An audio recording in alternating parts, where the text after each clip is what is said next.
Bonjour et bienvenue à Be Back Podcast, le podcast pour les concessionnaires automobiles. Aujourd'hui, je reçois quelqu'un que je peux appeler maintenant quasiment, pas quasiment, mais un ami. Je pense qu'on est rendu là, on s'entend assez bien à ce niveau-là. Puis, je reçois Jordan Pomerleau et un représentant qui travaille chez Oxio, en fait, si vous connaissez l'entreprise, qui est Pierre-Luc Michaud. En fait, on va avoir la chance d'en parler un petit peu plus tantôt, mais vous avez développé une plateforme pour essentiellement les consommateurs et les concessionnaires automobiles, qui est vraiment sharp, puis ça touche principalement tout ce qui a rapport à l'approvisionnement et compagnie. Fait qu'on va rentrer plus en détail dans le sujet du podcast un peu plus loin. Mais bonjour les gars, merci d'être là. Vous êtes descendus de Rivière-du-Loup, fait que ça me fait vraiment plaisir que vous soyez là. Ça fait du bien de vous voir. Puis, encore une fois, merci d'avoir fait la route. Comment ça va? Ouais, ça va super bien. Puis, merci à toi de nous avoir invités. C'est vraiment apprécié, là. Écoute, j'écoute tes podcasts, puis je me disais, crime, me semble, je fais très bien là-dedans. Mais c'est gentil d'avoir pensé à moi puis de m'avoir invité, là. Vraiment apprécié. Très apprécié. Oui, vraiment. Les gars, prenez un petit 2 minutes juste qu'on comprenne vous êtes qui, en fait, là, de quel monde vous venez, puis pourquoi vous avez parti, l'entreprise que vous avez parti aujourd'hui. Prenez un petit minute juste nous expliquer vous êtes qui. Oui, ben moi, en fait, Jordan Pomerleau, cofondateur de la plateforme automobile Oxio. Puis moi, je suis issu du monde automobile. Ma famille a des concessionnaires dans le bas du fleuve à Rivière-du-Loup. Le groupe Grand Portage. Donc, c'est 3 concessions. C'est Subaru, Vaux et Nissan. Moi, j'ai travaillé là pendant 8 ans de temps. J'ai commencé comme vendeur et j'ai fini par être directeur des véhicules d'occasion pour le groupe. Puis en fait, l'idée est venue là, en étant dans le domaine, on a dû trouver des solutions pour s'approvisionner avec les véhicules d'occasion auprès des particuliers. Donc l'idée est née de là carrément. Là. Je me suis dit, crème, il me manque une formule, on va dire win-win, autant pour les concessionnaires que les particuliers. Puis écoute, ça n'a pas été facile, j'ai quitté l'entreprise familiale. Ouais, c'est ça, c'est quand même un gros move. Là. Tu viens d'une famille de propriétaires de concessionnaires automobiles et de mon souvenir, la famille chez vous possède la moitié de la ville de Rivière-du-Loup. Vous avez quelques business, hôtels, restaurants et compagnie connexes. Fait que t'es parti vraiment là, t'avais quelque chose quand même un sure shot qu'on appelle, ou un trajet qui était quand même intéressant. Il n'est pas effacé ce trajet-là, mais tu as fait comme, hey, moi, j'ai une idée, let's go, je pars à mon compte, puis je pars d'autre chose. Exactement, j'y croyais, j'y crois encore. Puis ça n'a pas été facile, honnêtement. Après 8 ans, j'ai grandi dans les concessions, j'ai lavé des voitures, j'ai quand même connu différents départements. Ouais. Mais mon idée, je veux dire, j'y crois encore dur comme fer, puis je vais foncer jusqu'au bout. Mais en gros, c'est pas mal ça, là, mon background. J'ai aussi gradué du Georgian College, qui est l'Institut canadien d'automobile. Puis, c'est ça. En fait, là, je dirais que c'est pas mal ça, mon histoire. Sure. Puis toi, Pierre-Luc? Yes, moi, Pierre-Luc Michaud, originaire de Trois-Pistoles dans le bas du fleuve, là, un peu à côté de Rivière-du-Loup. J'ai travaillé longtemps dans des concessions aussi.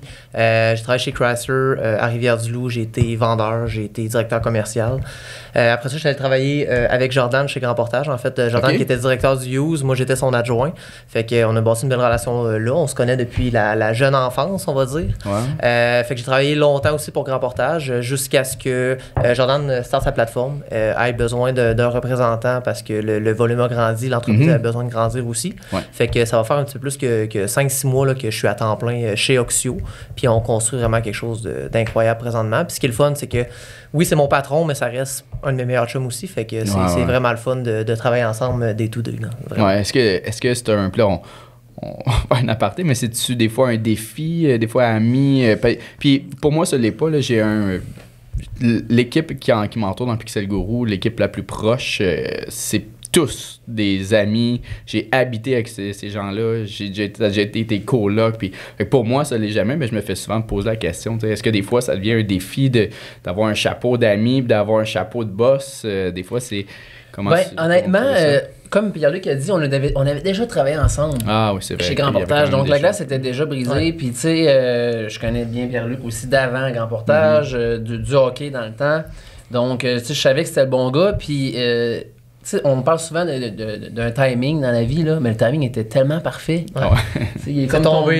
Je suis tombé on va dire, sans emploi pendant un certain temps. J'avais quitté Grand Portage pour un autre défi qui m'avait accompagné, qui avait vraiment pas fait, en fait. Donc, j'appelle Jordan pour y annoncer. J'ai Jordan, j'ai quitté cette entreprise-là, tu sais, ça fonctionne plus. Il me disait, hey, PL, ça tombe bien. Il dit, on se rencontre la semaine prochaine. Il dit, je viens de parler à mon partner et on a besoin de quelqu'un, puis je pense que c'est le candidat parfait. Fait que ça a fité. Tu sais, on voit les choses de la même façon. On a travaillé longtemps ensemble, on se connaît bien. Je pense que ce qui est important quand tu connais bien la personne avec qui tu travailles, puis que tu la connais en dehors aussi, c'est la communication. Tu sais, c'est sûr que si tu gardes des choses pour toi et tout ça, ça fonctionne pas, puis c'est là qu'il y a des frictions qui peuvent se créer. 100%. Mais tu sais, on est quasiment voisins dans le coin de Rivière-du-Loup. Fait que tu sais, on se voit pratiquement tous les jours. Il me voit plus qu'il voit sa blonde, probablement. True fact. C'est l'histoire, c'est la vraie. C'est ça. Puis, est-ce que vous avez vécu la COVID? Oui. J'imagine. Est-ce que l'idée un peu de Oxio est venu de là ou est-ce que ça découle d'un changement de marché? Parce qu'on s'entend que le marché a été bouleversé et commence à s'en remettre. Là, on pourra en parler un peu plus tard, mais est-ce que ça découle un peu de ça? Oui, tout à fait. En fait, tu sais, Oxio, c'est la formule gagnante, comme je l'expliquais tantôt, win-win, autant pour les particuliers que les concessionnaires. Puis pendant la pandémie, ben les deux, je veux dire, la formule Oxio était l'idéal. Le pourquoi, c'est que les particuliers, souvent, tombaient maintenant en télétravail, n'avaient pas besoin d'un deuxième véhicule, donc devaient comme s'en départir rapidement. Et de l'autre côté, on avait les concessionnaires qui étaient en pénurie de stock, qui avaient besoin de ces véhicules-là. Donc, tu sais, quand tu agences les deux ensemble, mais le concept d'Oxio venait vraiment répondre à une problématique, là.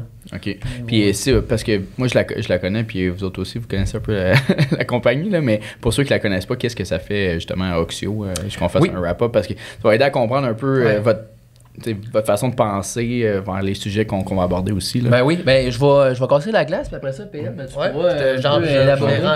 Faites votre 2-minute elevator pitch sur Oxio. Donc, Oxio, c'est quoi? C'est une plateforme d'encan automobile, mais pour les particuliers qui veulent vendre leur véhicule. Okay. Donc, d'un côté, tu as le particulier qui veut vendre son véhicule, et de l'autre côté, c'est un réseau d'acheteurs qui sont concessionnaires ou des marchands de véhicules d'occasion, qui sont le réseau d'acheteurs. Il n'y a pas de particuliers qui peuvent acheter. OK. Fait que le pourquoi, c'est qu'on veut vraiment on veut une transaction qui va être rapide, simple et efficace. Et les concessionnaires, et je veux dire, ils en achètent à tous les jours des véhicules, ils connaissent la chanson.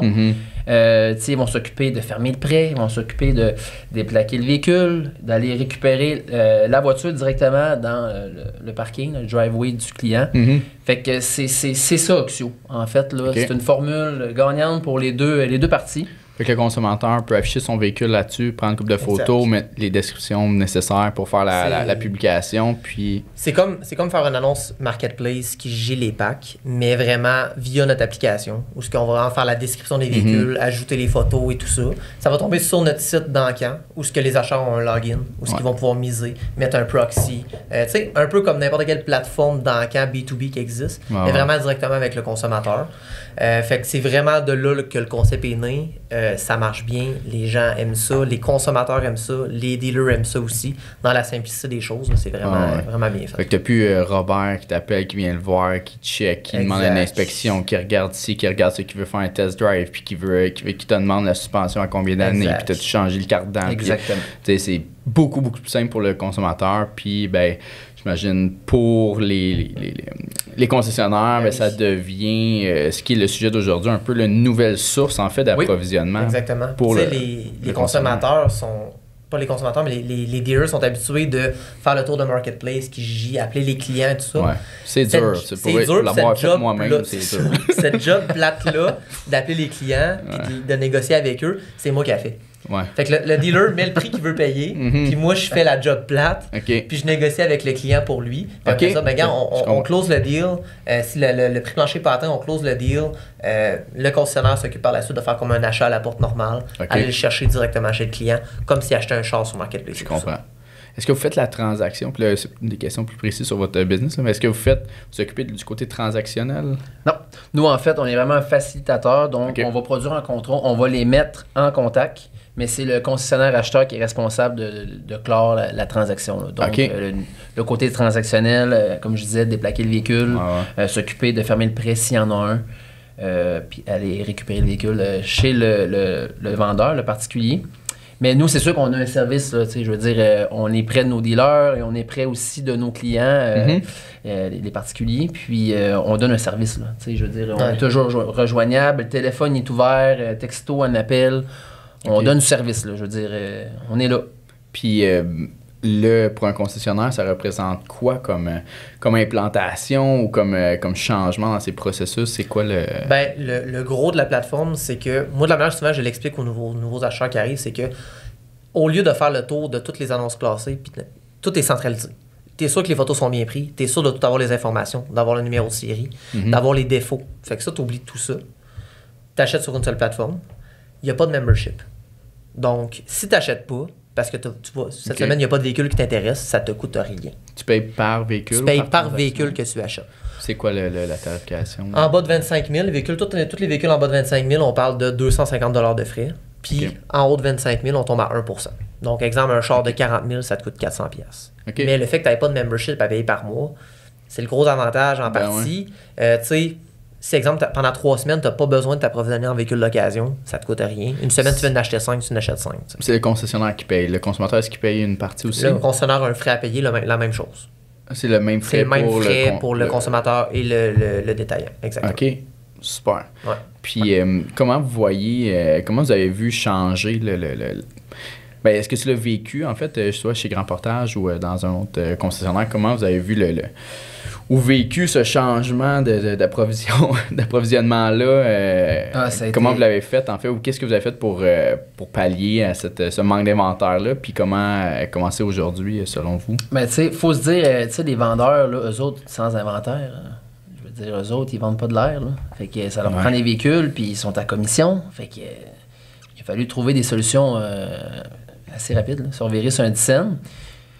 Puis c'est ça, on n'avait pas de véhicule neuf de disponible. Donc à ce moment-là, on s'est reviré vers l'occasion. Puis tu sais, c'est là qu'on s'est dit, bon, là, les particuliers, tu sais, c'est là qu'il faut varger, là, tu sais. Il faut trouver des méthodes pour s'approvisionner. Puis c'est pour hier, là, tu sais. Fait que scrute les petites annonces et tout ça.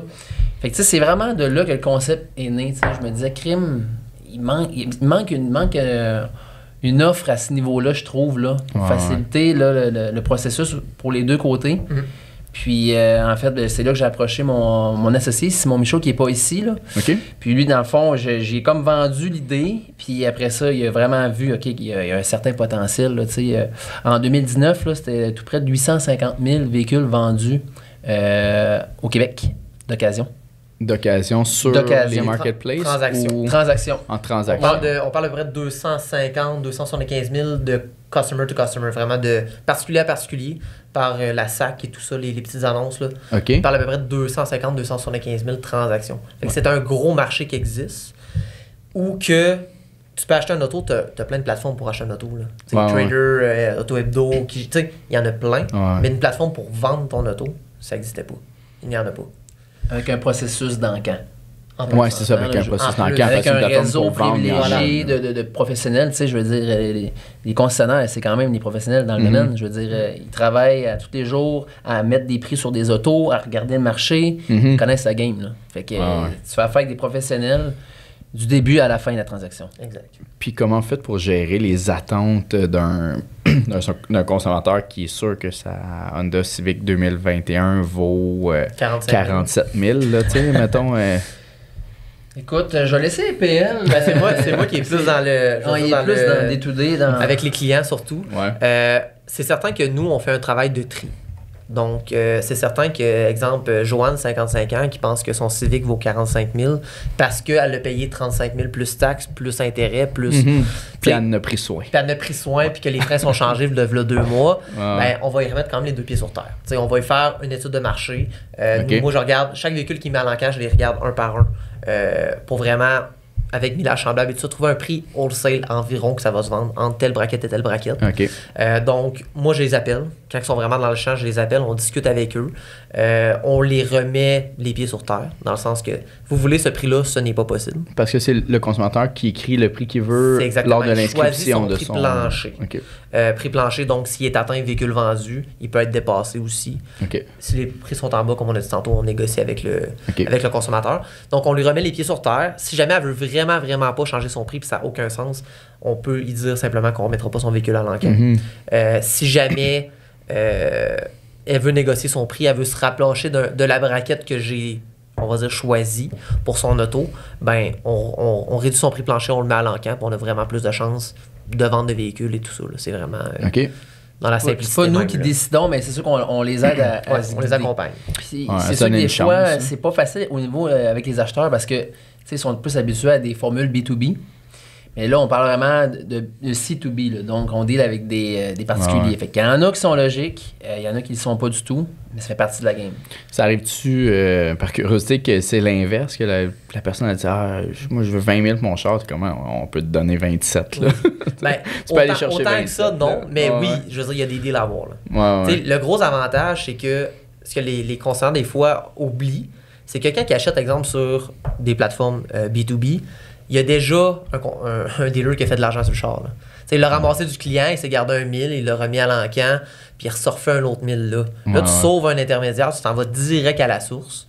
Puis dans cette façon-là, il y a du monde qui ont vraiment trouvé des très très bons deals en tant que dealer pour la revente, que ce soit, on en a qui font de l'export, on en a qui font du wholesale, on en a qui font du détail, que ce soit des bannières, que ce soit des marchands d'occasion. On en a vraiment de toutes sortes, puis il y a vraiment des bons deals à avoir. C'est quoi là finalement, on va parler d'Oxio, mais c'est quoi le taux de vente moyen ou le taux de vente puis le temps moyen de vente d'un véhicule? Le closing ratio, là, je te dirais, ça se joue entre 20 et 30%. C'est pas mal toujours là-dedans qu'on va se situer. Si tu le mets, tu as 20 à 30% de chances qu'il soit vendu à travers ta plateforme. On vend 20 à 30% des chars qui sont mis par semaine sur la plateforme. Exactement. Mais overall, sur une optique de une semaine, ou si on regarde 6 mois, je comprends que ça se peut qu'ils ne se vendent pas dans la semaine qui suit, mais ou est-ce qu'après une semaine, l'annonce a été échue? Ou comment ça fonctionne? Tu peux relancer ton véhicule. En fait, c'est des mini... On renvoie un courriel, exemple, on dit, le client l'a mis, exemple, à 35 000 sa voiture, il y a eu un offre à 32, il l'a refusé. On l'appelle, il refuse l'offre, il veut pas négocier, parfait. On lui envoie un courriel comme de quoi qu'il veut relancer son véhicule pour la semaine d'après. Puis on lui conseille fortement de revoir son prix plancher. OK, ce que j'avais pas compris, c'est que c'est des périodes de... C'est une semaine. C'est une semaine, exact. Quand tu l'annonces, c'est une semaine de temps. Exactement. Donc l'enquête commence le mardi midi, termine le mercredi midi. Donc on close les véhicules le mercredi en après-midi, en soirée, le jeudi aussi. OK. Puis est-ce qu'il y en a beaucoup qui reconduisent leur... Il y en a certains. C'est certain que le taux de closing est moins haut dans ce cas-là. C'est quand ils relancent leur véhicule. Parce que souvent, ça veut dire que leur prix plancher est peut-être un petit peu trop haut s'ils ne le remisent pas. Mais il y a quand même plusieurs clauses qui vont se faire la semaine d'après parce que peut-être le marché a changé un petit peu, le client a fait son prix plancher, il est plus négociable. Je comprends. Il y a les pieds plus sur terre un peu plus, mettons. Là. OK. Je savais pas cette notion-là de Puis des fois, on dirait qu'ils ont comme besoin d'être sûrs de faire le bon choix. Là. Donc, ils vont avoir le prix qu'on va leur donner de la plateforme. Ils veulent comme attendre des fois, peut-être que je pourrais avoir plus. Ou, crime, je suis curieux de savoir la semaine prochaine, l'encan, tu sais. Je veux-tu avoir plus? Fait que c'est un peu dans cette optique-là que les gens, des fois, ils veulent les relancer, là, leur véhicule. OK. Ouais. Puis, mis à part votre solution, ou est-ce qu'il y a peut-être d'autres choses dans votre solution qui s'en vient, qui n'est pas encore disponible, mais comment vous voyez le marché en 2024? Et là, je pense que ça s'est replacé un peu. Qu'est-ce que vous en pensez? En fait, on commence à, on va dire, à voir un retour vers la normale, là, tranquillement, pas vite. Puis on le voit, là, les véhicules neufs rentrent de plus en plus dans les cours des concessionnaires. Donc automatiquement, le marché d'occasion suit la réalité du neuf, là. Donc, dès que les véhicules neufs rentrent, à ce moment-là, ils en livrent, ils reprennent des véhicules d'occasion.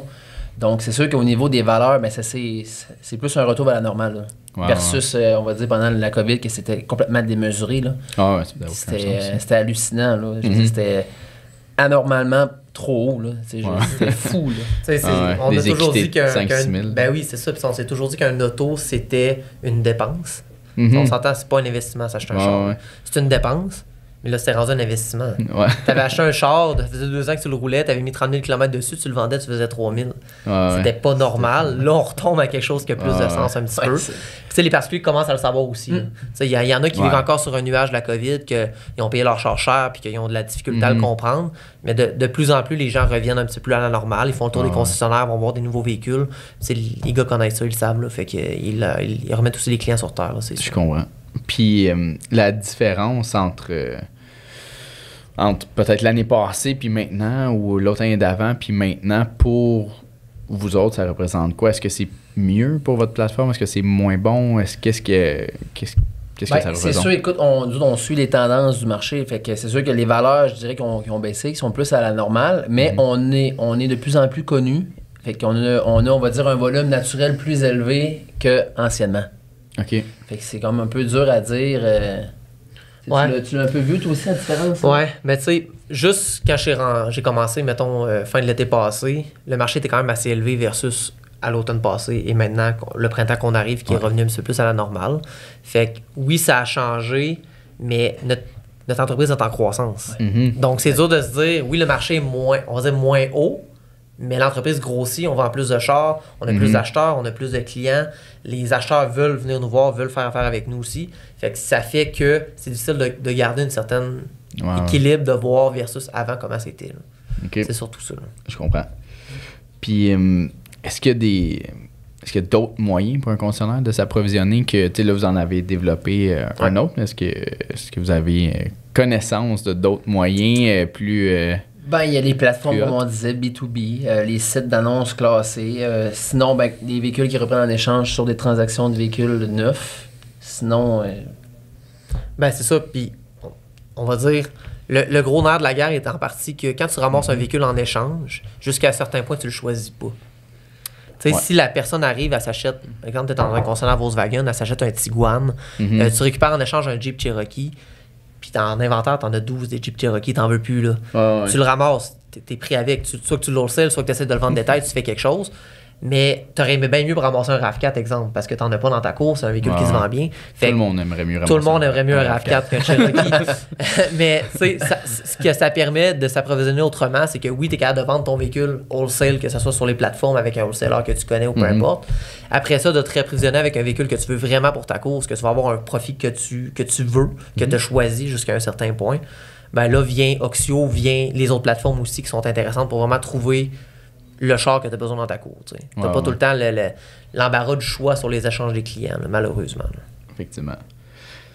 Puis, est-ce qu'un concessionnaire peut s'imaginer faire plus de sous sur votre plateforme ou ça va être normal comme d'habitude ou est-ce qu'il y a un côté qui est plus avantageux, plus avantagé? C'est sûr que ça demeure un encan. Fait qu'il y a quand même l'aspect compétition, puis des fois, je veux dire, des prix montent parce que, il y a de l'engouement pour un véhicule, puis là, ça peut des fois finir en surenchère, mais ça reste tout de même qu'il y a des deals. C'est comme Pierre-Luc l'a dit tout à l'heure, là, il y en a des deals. Des fois, les particuliers sont pas trop sûrs au niveau du prix. Finalement, ils mettent un prix assez on va dire, compétitif. Okay. Puis ça arrive que, écoute, on a des acheteurs, là, ils sont présents toutes les semaines, puis ils manquent pas un encan parce qu'ils savent, là, tu sais, c'est comme... c'est rendu une tradition, là. Le mardi, je manque pas l'encan Oxio, je vais aller voir qu'est-ce qu'il y a, puis tu sais, je veux dire, j'ai rien à perdre, tout à gagner, j'ai pas de membership à payer, je vais voir, si ça fait mon bonheur, je mets des mises, puis sinon, mais c'est pas plus grave que ça.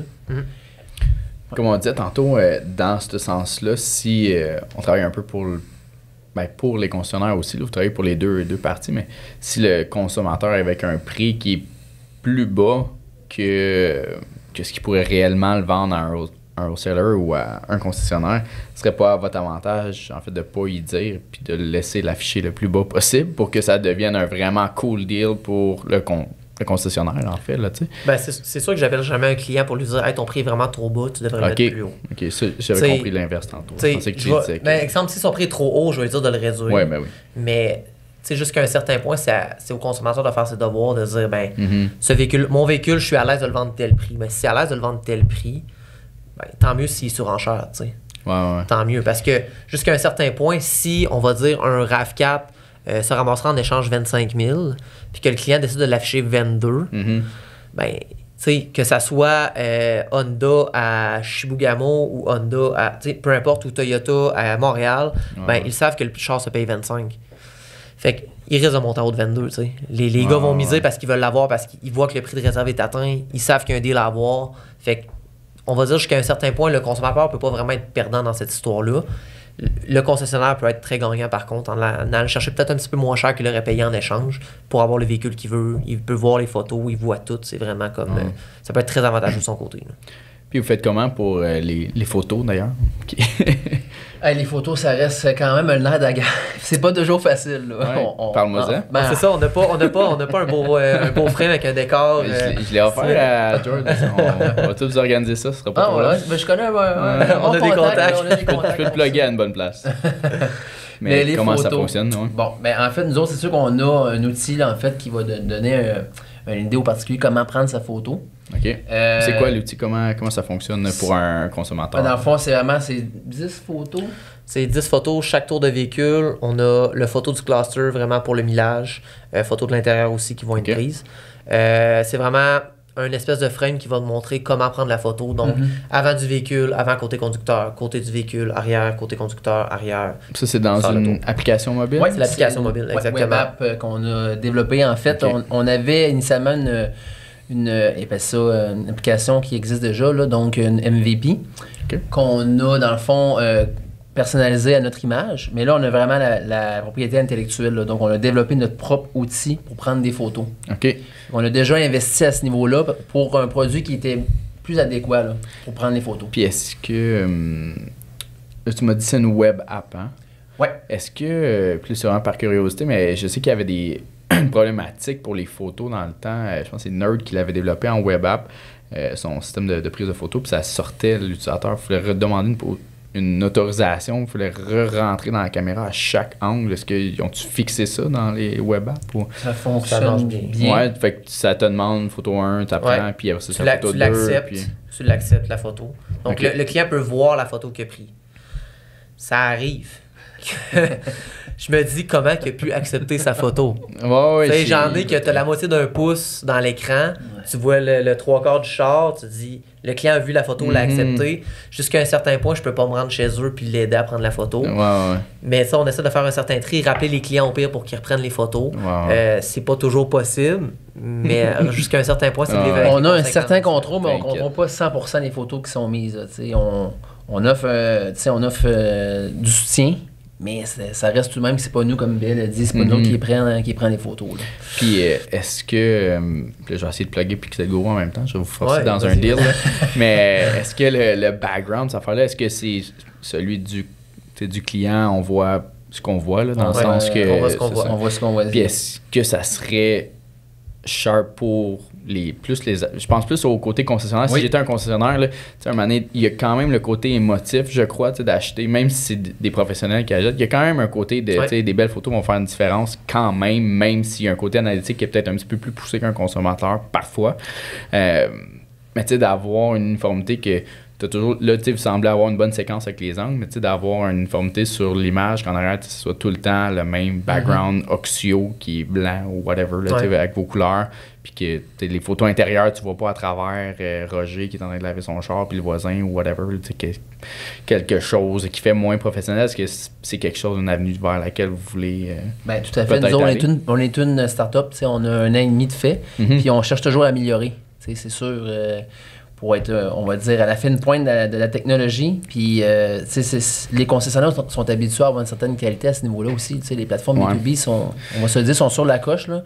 Oui, quand même. C'est sûr que c'est beaucoup d'investissement, c'est beaucoup de sous, mais c'est sûr que c'est dans nos plans futurs d'améliorer tout le concept. Là. On l'a déjà, comme je te répétais, on l'a déjà amélioré au niveau de l'expérience utilisateur-client pour l'outil d'inscription, mais tout le volet aussi pour les acheteurs. On va aussi tout faire une refonte totale à ce niveau-là. Là. Parce qu'en fait, c'est presque 2 applications. C'est l'application de création de l'enchère par le client, puis il y a l'application d'achat des concessionnaires qui sont comme mis un sur l'autre. Donc, ça fait 2 côtés à travailler. Mais c'est dans une application. C'est la même, mais c'est vraiment comme deux on va dire deux entités. portails. C'est deux portails. Deux portails. Fait que c'est ce qui fait la grosse différence aussi, là. Versus, mettons une plateforme des 2B que le char est mis sur la même plateforme que. Fait que c'est ça. C'est différent un petit peu, mais c'est sûr que le fait qu'on ne contrôle pas les clients puis que la qualité des photos n'est pas contrôlée, qu'on n'a pas un représentant qui va voir chaque client partout dans la province de Québec pour prendre la photo, ce qui est honnêtement impossible pour l'instant. Ça sera pas, pas pour l'instant, je pense pas que ça va être possible. Jusqu'à un certain point, on se dit, un jour, on a un certain volume puis qu'il y a une semaine qu'il y a 50 chars sur l'île de Montréal à prendre en photo, jusqu'à un certain point, ça se fait bien de se dire on a un représentant à Montréal qui est capable de faire le tour. Ça se fait. As-tu déjà fait le tour de Montréal? Ah, c'est long. Ça te faut plus qu'une semaine. Mais tu fais ça la nuit. À Rivière-du-Loup, ça se fait bien. Rivière-du-Loup, c'est correct. Ça se fait mieux qu'à Montréal. Un représentant à Chibougamau, un à Val-d'Or, puis un à Rwanda, je pense pas que ce soit rentable. Mais c'est ça. Fait que le fait qu'on contrôle pas cette prise de photo-là, c'est un enjeu, mais en offrant une application de qualité pour les clients, puis un frame qui va les aider à prendre des photos, on met toutes les chances de notre bord. C'est pour le concessionnaire. Parce que c'est lui qui voit les photos. C'est un investissement qui est pour le client, mais qui va vraiment rapporter plus au concessionnaire. Ben oui, puis plus... comme vous dites au début, vous êtes un facilitateur. Il faut que ce soit facile pour les deux côtés, il faut que les deux aient envie de l'utiliser aussi et qu'ils en retirent un bénéfice. Si c'est l'enfer pour un consommateur de mettre son véhicule, ou que quand il le met, 3/4 du temps, il est ultra mal marchandisé, on va dire, là, c'est pas mieux parce qu'il risque de pas tant se faire valoir sur le marketplace. Fait qu'il y aura peut-être moins d'achats. Puis vos stats à vous en dépendent. Je pense, plus vous êtes capable de faciliter cette transaction-là, puis des deux côtés, puis de faire en sorte que les deux aient envie de le mettre et de l'acheter, plus vos stats vont monter, plus tu vas en vendre par semaine, plus ça va être intéressant pour quelqu'un de l'utiliser. Exactement. Fait que c'est c'est un bon cercle. On dira pas un cercle vicieux parce que c'est pas vicieux, mais un bon cercle de que je te ferai un bon prix pour les photos. Oh, on s'en reparle là-dessus. On négociera pas sur le podcast. Non, mais j'ai apporté un contrat. Il est déjà prêt. Ouais. C'est fantastique. Cool. Puis c'est quoi les... avez-vous quelque chose, une V2 en vue? C'est quoi le futur de l'automobile dans ce domaine-là qui est l'approvisionnement? C'est quoi votre futur? Comme je disais tantôt, nous, c'est sûr, on a réinvesti au niveau de l'outil d'inscription. Donc, on a maintenant la propriété intellectuelle. Puis, c'est vraiment à notre image, puis elle est plus adéquate là, que l'ancienne qu'on utilisait. Mais là, il va y avoir le volet, là, le nerf de la guerre, ça va être le volet acheteur. Donc, le portail pour les acheteurs. On va vraiment avoir un login différent. On veut de quoi qui est vraiment sur la coche. Là, ça va être des investissements majeurs. Puis c'est sûr que ça va faire partie de nos plans futurs. C'est sûr qu'il faut y aller étape par étape. Ah oui. On s'entend. Là, on vise vraiment d'aller chercher un certain volume qui va être assez intéressant. Puis aussi, on veut garder un certain équilibre acheteur-vendeur. Ça sert à rien d'avoir trop d'acheteurs si on a un volume, on va dire, peu élevé de véhicules disponibles à vendre. Fait que c'est de respecter un certain équilibre aussi à ce niveau-là. Mais c'est quoi ce ratio-là? Est-ce que vous avez un chiffre que vous gardez? On dit-tu le nombre d'acheteurs qu'on a? Oui, vas-y. OK. Tu sais, on a beaucoup de logins de créer. On va dire des acheteurs actifs, semi-actifs. On est entre une cinquantaine, 50-60. De concessionnaires. De concessionnaires, marchands d'occasion, wholesalers, on a des exportateurs. On a vraiment de tout. On a, mettons, un 20-25 qui est très actif. De semaine en semaine, qui vont mettre des mises à chaque semaine. Puis on va dire un 50 qu'ils vont venir des fois 2 semaines, qui vont venir... on en a qui ont essayé que c'était pas pour eux. On a des acheteurs que... Comment ça peut ne pas être pour eux? C'est quoi on va dire, exemple, que moi, j'ai un de mes amis qui travaille dans une concession à Rivière-du-Loup. C'est une petite concession. On est en région, c'est pas des ventes de chars à tout détruire. Ils n'ont pas la structure. Ce que je veux dire par là, c'est que lui, il est directeur du use. Il va acheter des chars sur des plateformes B2B qui vont te le livrer directement chez toi. Okay. Il fait pas de marketplace, il fait pas de Kijiji, il fait pas de l'EPAC. Donc, il va pas acheter de véhicules chez le client. Il n'y a pas un chauffeur qui peut payer pour aller chercher l'auto. Okay. C'est pas possible pour eux. Ouais. Fait que, lui, il a essayé, a acheté quelques véhicules. La logistique est trop complexe. Ça peut arriver. Puis tu sais, nous autres, on n'est pas là non plus pour mettre des chars dans la bouche à personne. On n'est pas là pour mettre de la pression non plus d'acheter puis de rentabiliser son membership et tout ça. Il n'y en a pas de membership. Ouais. Fait que ce qui est le fun, c'est d'aller voir, c'est d'évaluer les chars, voir les deals qu'il y a à faire, miser et tout ça. Puis eux qui l'utilisent l'adorent. Tu sais, ce qu'on aime, c'est que quand ça fonctionne, puis que les gars reviennent de semaine en semaine, puis ont hâte à l'encan Oxio, ben, ça prouve qu'on a quelque chose qui est intéressant pour eux autres, puis qu'on vient vraiment répondre à un besoin qui était là. Parce qu'on en connaît du monde qui faisait des marketplaces et les packs, des acheteurs qui sont payés à l'achat du char, que à un moment donné, scroll down les packs, Kijiji envoyer des courriels à des clients qui répondent 3 jours plus tard, ça leur tente plus. C'est de l'ouvrage. Là, tout est concentré. Tu fais un encas par semaine, tu es capable de t'acheter 5, 6, 7 chars des fois, puis ta semaine est faite. C'est vraiment ça. Puis, ça ressemble à quoi l'approvisionnement en général du plus niveau marché? Là, c'était plus à ce niveau-là ma question, mais pour cette année, vous voyez ça comment? Votre feeling sur l'approvisionnement? Est-ce qu'on va avoir plus de difficultés? Est-ce qu'on va garder ce pace-là qui commence à être correct? Est-ce que vous pensez que c'est une bulle, les taux d'intérêt? Comment vous voyez l'avenir en 2024? C'est une bonne question, puis j'ai une bonne réponse pour ça. On a sorti d'ailleurs en janvier la stat, là, le véhicule moyen, le prix moyen vendu, c'est 24 000. Sur Oxio, 24 061. Ouais. En janvier. D'occasion. Le prix, Le prix moyen qu'on a vendu, là, fait que tu sais, c'est là, je pense, le nerf de la guerre. Comme tu mentionnais, les taux d'intérêt qui ont quand même explosé récemment. Ben, tu sais, c'est rendu là, le sweet spot, là, entre 20 et 30 000. Mais regarde, en janvier, c'est ça, c'était 24 000 précisément. On s'est dit, les prix moyens de vente, c'est à peu près 25 000. On est tombé à 24 061. Tu regardes les véhicules qui se vendent qui ont le moins de jours en inventaire, vendus dans les concessions. Souvent, on parle de Civic, de Corolla, tous des chars de 20, 25, 30 000 qui font des petits paiements. Avec les taux d'intérêt élevés, ça tombe intéressant. Fait que ça fait un marché qui est compétitif aussi, par contre. Mais c'est ce que les gens recherchent, puis il y en a à vendre. Il y en a à vendre, il faut juste les trouver et aller les chercher. Là. OK. Mais ma question, c'est quand même pas ça. On était parti, là. Une excellente question. C'est une excellente réponse, mais c'est une réponse à une question qui n'était pas celle-là. Une réponse de politicien. Non, c'était juste votre avis sur... on a eu des problèmes d'inventaire. Là, ça s'est stabilisé. On a vu un début d'année, une fin d'année 2023 rough chez les concessionnaires. C'était difficile à avoir un inventaire. Les prix ont varié beaucoup. Beaucoup de concessionnaires ont dû liquider de l'inventaire. C'est-à-dire, ils vendent quasiment pas à perte, là, mais quasiment à perte pour me renouveler parce que j'ai acheté trop cher, parce que le marché est trop up and down. Est-ce que vous avez l'impression que l'année 2024 va être similaire? Mieux, pire? C'est quoi votre feeling vis-à-vis le marché? Ben, comme je disais, en 2024, il y a beaucoup de véhicules neufs qui rentrent. Donc, tu sais, les concessionnaires qui devaient acheter ailleurs avec d'autres channels pour s'approvisionner, mais là, au moins, avec les échanges qui reprennent à la porte, ben, ils sont capables finalement de vivre de ça. Puis, ben, c'est sûr que ça a affecté, là, nous, un peu notre achalandage parce que les gars ont plus d'inventaire. Fait que là, ils venaient moins voir qu'est-ce qu'on avait de disponible. Puis, on a vu au niveau du trafic aussi, là, un petit peu, là, on en parlait justement. Un petit peu moins d'achalandage, ça bougeait moins. Puis là, on se demandait pourquoi. Mais tu sais, on parlait avec les gars, mais là, j'ai de l'inventaire, je suis loadé, je suis pas en mode achat, je suis plus en mode de liquider mon stock, justement. Fait qu'on a eu cette réponse-là, c'est arrivé pour quelques acheteurs.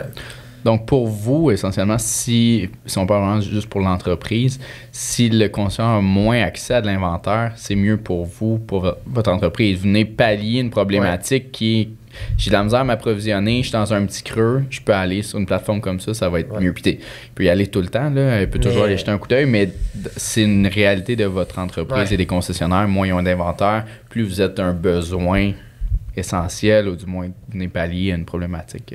Mais il y a toujours des creux. Oui, il va toujours en avoir des up and down. Oui, exact. C'est pour ça que je dis on peut. Le fait que le printemps va arriver puis qu'il va y avoir beaucoup de véhicules qui vont être vendus sans échange, des véhicules d'occasion qui vont être vendus avec des échanges que les concessionnaires ne veulent pas. Là, on ne veut pas, le nombre de véhicules en inventaire va descendre. Il va y avoir un besoin d'approvisionnement, c'est sûr. Donc, c'est là qu'on revient à la charge tout le temps. Fait que, le fait que l'automobile soit cyclique fait que il va toujours avoir un certain besoin d'approvisionnement. Peut-être que le fait qu'il y ait plus de véhicules neufs disponibles dans les temps morts va faire que l'inventaire va être plus stable dans les concessionnaires. Puis honnêtement, tant mieux pour eux. Ça a tellement été difficile, ça a tellement pas... oui, il y a eu des passes d'argent à faire pendant la COVID, c'est sûr, mais il y a eu des moments vraiment tough où les vendeurs n'avaient pas d'argent pour manger parce qu'il n'y avait pas de char à vendre. C'est carrément ça. Ils font souvent pitié, les vendeurs. Oh oui. Puis aussi, nous, ce qui nous aide, je parle de concessionnaires neufs, là, mais on a quand même différents types d'acheteurs. On a des wholesalers, on a des gars qui exportent. Fait que C'est ça. T'sais, en ayant différents acheteurs, ben eux autres qui ont des concessionnaires de véhicules neufs, ben peut-être qu'ils sont moins présents pour acheter, mais on a d'autres gars qui sont là, qu'eux autres, ils n'ont pas de véhicules neufs à vendre, ils ne reprennent pas de véhicules en échange nécessairement. Ouais. Fait qu'ils sont toujours en mode achat. Là. Puis, pour revenir à tantôt, on n'a pas statut, mais vous avez une cinquantaine de concessionnaires actifs, là, plus ou moins, là, versus le nombre de consommateurs qui affichent par une semaine. C'est-tu 1 pour 1 en général? C'est quoi le ratio qui semble bien fonctionner? Vous semblez avoir un bon pace, avoir un ratio que vous semblez intéressant, 20-30% de closing. Évidemment, vous aimeriez l'augmenter, j'imagine, là, mais c'est quoi le ratio à peu près de nombre de véhicules publiés versus le nombre de concessionnaires? Oui, ça dépend de la période, mais depuis un certain temps, on maintient à peu près une trentaine de véhicules-ish. 35. Mettons, depuis les fêtes, 30-35. 30-35, okay. Octobre, novembre, septembre, on était plus à 45-50. Okay. Par contre, on s'attend à une grosse augmentation là, avec les investissements qu'on fait et les choses qui arrivent aussi présentement. On s'attend à une grosse augmentation au niveau de l'achalandage des clients et du nombre d'inscriptions. Ben, surtout en venant ici, là, au podcast. Là, exact. C'est parti votre affaire. C'est réglé. Là. Exact. To the moon. C'était le tremplin qu'on avait besoin. Oui, exactement. Là, ça va marcher pour de vrai. C'est ça. Mais c'est ça. Fait que, tu sais, ça fait que à 30-35 chars avec 50 acheteurs... ça fait du sens. Ben, c'est limite. OK. Quand on a 50-60 chars, 45 dans ces eaux-là, là, c'est à 50 acheteurs, on a vraiment... L'idéal, c'est quasiment un pour un? Presque un pour un, parce que les 50 sont pas toujours là chaque semaine. Ben, l'idéal, ce serait pas... C'est à peu près ça, un pour un, j'avais aussi. Puis, est-ce que l'idéal serait d'augmenter à 2 consommateurs pour un concessionnaire? Est-ce que ce serait mieux d'avoir un petit peu plus de consommateurs? Est-ce que vous pensez qu'avoir plus d'offres vous permettrait aux concessionnaires d'acheter plus? Est-ce que vous avez l'impression qu'ils en achèteraient plus ou que sont pas mal, tu sais, c'est soit qu'ils achètent là ou ailleurs, puis ils en achèteraient pas vraiment plus, même s'il y avait peut-être plus souvent dans l'année, mais dans une semaine, pas nécessairement plus? Moi, je pense que le Nadaga, c'est vraiment le volume de véhicules disponibles. Puis là, on travaille beaucoup à le développer, à l'augmenter. Puis à ce moment-là, je pense qu'automatiquement, en ayant de l'inventaire, on va avoir le gros bout du bâton, comme on dit. Puis là, c'est sûr que les dealers vont être plus portés à connaître notre porte, venir nous voir, puis dire « Hey, là, j'ai entendu dire que vous avez de la belle inventaire. » Puis tu sais, c'est le fun de travailler avec les autres, les boys. Puis ça se parle beaucoup, tu le sais, là, l'automobile, c'est une petite communauté. On se connaît tous, tu sais, même si je viens de Rivière-du-Loup, tu viens d'ici, tu sais, on se connaît, puis on connaît bien du monde en commun. C'est un petit monde. Puis c'est ça, c'est beaucoup de bouche-oreille là, aussi. Là. Souvent, les acheteurs réfèrent à d'autres gars. Ouais. Puis tu sais, un concessionnaire, oui, jusqu'à un certain point, il y a une limite à acheter. Là. Il ne peut pas en acheter 15 parce qu'à un moment donné, son boss va dire non, c'est 15 chars de plus en cours, c'est un peu trop. Mais on a des wholesalers qui nous disent si je pourrais en acheter 10 dans une semaine, j'en achèterais 10. Là. Okay. Il est déjà revendu le char bien souvent. Fait que eux, le fait qu'ils aient leur réseau à eux, leur exportateur, leurs choses comme ça, fait qu'ils passent les autos. Fait que on en a qui en achètent 5-6 à chaque semaine.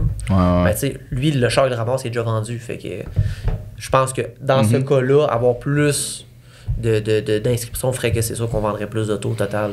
Puis qu'est-ce qui vous empêche de juste prendre Trader, te loguer, puis appeler les consommateurs, dire « Hey, j'ai une autre solution pour toi, je te l'affiche sur notre site, remplis sa fiche, il y a déjà la majorité de temps, il y a déjà des informations, des photos, je te le flippe sur ma plateforme, est-ce que tu m'autorises? Oui, clique. » Est-ce que c'est pas une façon facile d'aller vous chercher beaucoup d'autres consommateurs? Facile parce que si les consommateurs ne le savent pas, puis avant de passer à la radio puis à la TV, je pense que vous avez encore une couple de temps devant vous. Là, tout nouveau. Là, c'est ça, mais c'est pas une façon simple. Tu dis, hey, t'engages quelqu'un puis il fait juste des appels toute la journée pour mettre des chars sur la plateforme, en fait. Là, ben, c'est une solution. C'est sûr que tout ce qui est cold call, c'est... On va dire le taux de conversion est peut-être pas super haut en pourcentage, mais ça nous permettrait, oui, d'aller en chercher. On en a déjà fait. Mais c'est pas tant un cold call si la personne elle a un char à vendre. J'imagine qu'elle veut le vendre le plus vite possible. Si tu dis, hey, ben, moi, je peux peut-être te le vendre cette semaine, puis pas de tracas en plus. Il n'y aura pas personne qui va venir te voir. Je vois pas un appel que tu fais qui va te dire non, là, à part le fait que ça va coûter 300$, ou tu fais un bundle spécial pour ceux-là. Puis tu vises, en plus, tu as le luxe de dire je vais sur Trader, je veux les chars entre 25, puis tu vas dans ton prime, là, tu vas choisir juste, tu vas cherry picking. Là, mais le gros de ce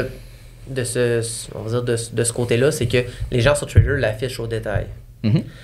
Donc, c'est pas tout le monde nécessairement qui est prêt à se dire je vais le vendre 2-3 000 de moins. Parce que probablement qu'ils ont déjà fait le tour de certaines concessions pour le vendre puis qu'ils n'ont pas réussi, puis c'est pour ça qu'ils sont rendus à trader. Fait que quand on le faisait puis qu'on appelait beaucoup, c'est souvent la réponse qu'on avait. Ouais, mais tu sais, si c'est un conseil qui me l'achète, je vais peut-être l'avoir un peu moins cher que le prix que je peux le vendre sur trader.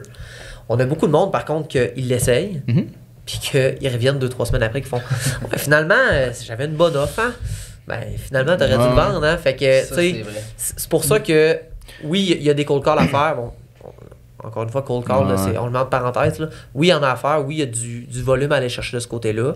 Mais on a quand même beaucoup de vogue sur notre site web. Il y a beaucoup de gens qui viennent se loguer, qui font évaluer leur véhicule, tout ça, qui demandent de l'information. Ça nous crée une belle base aussi. Des clients qu'on peut relancer, puis qu'on peut leur parler de la plateforme et tout ça. Le fait aussi qu'on soit nouveau, il y a certaines personnes qui ne font pas confiance. Ouais. C'est quoi Oxio? C'est pourquoi je vous ferais confiance? Pourquoi juste je le nom. C'est juste le nom. Juste le nom, tu sais, mais dans la langue espéranto, là. On dit c'est quoi, tu sais, ça vient d'où, c'est quoi ça mange en hiver, tu sais. Fait que le fait que les gens viennent d'eux-mêmes sur la plateforme pour mettre leur véhicule, ils ont confiance, ils connaissent le produit. Les partenariats qu'on a avec certaines émissions de TV aussi comme RPM fait qu'on a une notoriété déjà qui s'est créée depuis 1 an et demi. Ouais. Fait que ça va énormément aider au début là, à avoir une crédibilité. Les gens écoutent RPM le dimanche, c'est comme une religion là. Ça fait des années que ça roule puis écoute, il nous le disait, là. Écoute, j'ai essayé vos services parce que vous avez passé RPM, puis RPM me dit que c'est bon. Fait que, on est allé de l'avant. Là, ça nous a vraiment aidé à gagner en crédibilité. Puis, mais moi, j'écoute tout ça, puis je suis comme, dans ma tête, il y a un script de vente qui se dessine gros comme le ciel. Tu appelles n'importe qui d'un, tu mets les fils de prix, puis après ça, tu dis, 100%. OK, je vais voir toutes les deals. Au pire, tu peux faire builder un crawler là, qui dit, OK, mais ça va tous les chars qui sont là depuis 30 jours. Pour te donner une chance, parce que c'est sûr, si le gars il vient de l'afficher, ça fait 3 jours, ça se peut qu'il va plus attendre peut-être la chance de le vendre un petit peu plus cher. Là, mais après ça, tu appelles, oui, bonjour, vous avez peut-être déjà entendu parler de nous, Oxio, en association, vous avez peut-être déjà vu RPM, puis tu fais ton mini pitch de vente, acceptez-vous qu'on mette votre site, on a déjà toutes les informations de votre véhicule, acceptez-vous qu'on le mette sur notre site, vous avez peut-être une chance de le vendre, moi, nous on l'afficherait à temps, êtes-vous à l'aise avec ça? Oui, OK, puis honnêtement, on l'a fait. On l'a quand même fait. On s'entend sur une idée quand même, on va dire, de base. Là, on l'a fait, on l'a essayé, mais c'est ça. Là, les résultats, mettons, n'ont pas été tant, on va dire, successful. Là. OK. Ouais, ça a été assez bas en termes de pourcentage pour le temps qu'on a pris. C'est le fait qu'on soit pas... à temps plein, on est deux. Moi puis Jordan. Fait que jusqu'à un certain point, de se dire qu'on réengage quelqu'un pour faire des appels, puis avec le taux de succès qu'on a eu... On s'est dit, on va peut-être aller vers d'autres options, grossir le nombre d'inscriptions par, la publicité, les mots-clés, toutes des choses comme ça qui font qu'on a un résultat réel. T'sais, plus on investit en mots-clés, plus on vend de chars. C'est directement pas personnel. On a les stats, fait qu'on est vraiment allé plus vers ça. On va se dire, dans le futur, en ayant un plus gros volume, en ayant plus de gens qui travaillent pour nous, en ayant une meilleure notoriété aussi, puis plus connu, je vais dire oui, c'est un avenue qui est très intéressante. Puis justement, de se dire qu'on est capable de prendre une annonce trader puis le mettre directement sur le site sans recréer une autre annonce, ça pourrait être de quoi qui serait vraiment intéressant aussi. Là. Ça serait de voir technologiquement parlant comment... C'est pas compliqué. Non. L'entreprise, tout ce qui est technologie coûte cher. Ouais, c'est le futur, on le voit, c'est là que les gens s'en vont, mais c'est cher. Un programmeur, c'est cher. C'est vraiment un milieu qui est cher. C'est beaucoup d'ajustements aussi. Tu penses que le produit est fini, finalement, je changerais ça, je changerais. Fine-tuning. Fine-tuning, c'est un après l'autre. Ouais. Cool. Ben, je pense qu'il y a moyen de le faire peut-être à commission. Là. Tu trouves quelqu'un qui, chaque fois que tu réussis à plugger un char sur la plateforme, toutes les idées sont bonnes. Si on est nouveau, justement, il faut se faire connaître. Mais c'est sûr que RPM, on se le cachera pas, c'est une machine incroyable. C'est plus ou moins comme 4 à 500 000 personnes qui regardent chaque dimanche. Là. Fait que, c'est une belle visibilité. Puis elle est déjà entre 50 et 70 ans. C'est-tu quoi? Non, mais je connais ils sont quand même plus âgés. Ils sont plus âgés quand même que je pensais initialement, honnêtement. Mais ça reste que des clients, c'est des clients. Ben ouais. Puis, juste qu'ils sont pas capables de downloader l'app. Mais ils sont capables. Reste qu'à 50 ans. Ils savent c'est quoi. C'est ça. À 50 ans, t'as plus de chances d'avoir un char à 30-35 000 que quelqu'un de 20 ans aussi. T'es pas rendu à la même place dans la vie. C'est sûr. Cool. Hey, merci beaucoup d'avoir fait. Ça fait déjà un bon bout qu'on jase.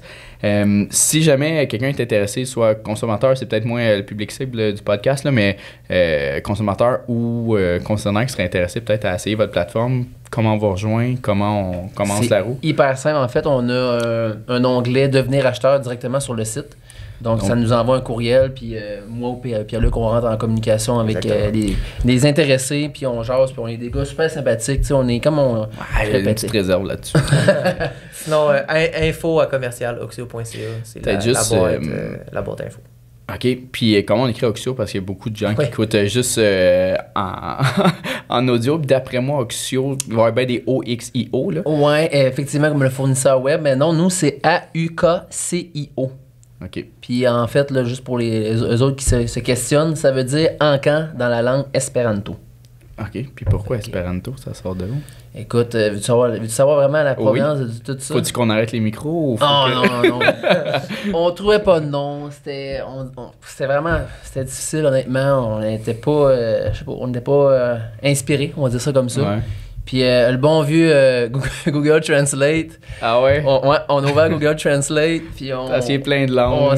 On a essayé en fait de différents mots dans la langue espéranto, en chair, auto. OK. Puis quand on a mis encan, ça a sorti Oxio. Fait qu'on a fait il me semble que ça fait auto, ça fait technologie. Ah ouais. Fait que c'est ça. Félicitations. So be it. Comment qu'on l'écrit? A-U-K-C-I-O. C'est bon, ça. Ouais. That's it. Merci les boys. Puis à toi. bon retour à la maison. Merci oui, PO. C'est très gentil. À la prochaine. Ciao.